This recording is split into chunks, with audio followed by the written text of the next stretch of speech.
If you're seeking to add upper back thickness, accentuate your V-taper, and build a powerful looking backside, then deadlifts should definitely be a staple in your routine, as it's one of the best compound exercises to help develop the several muscles that make up your posterior chain. And as shown in this 2011 study from the Journal of Strength and Conditioning Research, not only does a deadlift enable you to lift more weight when compared to any other free weights exercise, but research also indicates that it's an effective tool to use for improving explosive strength and vertical jump performance, making it an all-around effective exercise for size, strength, and athleticism that should definitely be incorporated into your routine.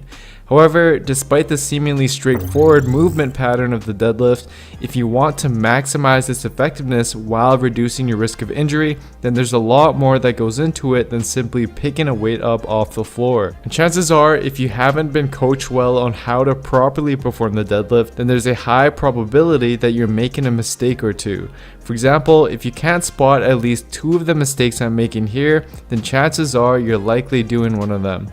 Therefore, in this video, I'll cover the 5 most common errors people make with a deadlift, and more importantly, I'll show you how to easily fix them right away.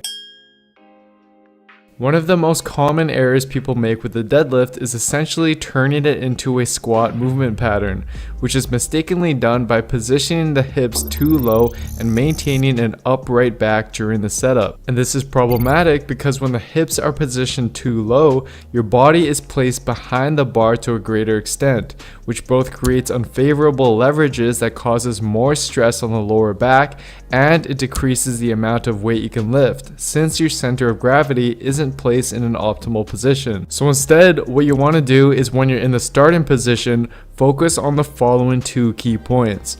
1. While keeping your chest up and back straight, ensure that your hips are positioned between your knees and your head, as opposed to positioning them too low as shown here or too high as shown here. The exact angle will vary based on your anatomy, but this is a good guideline to follow.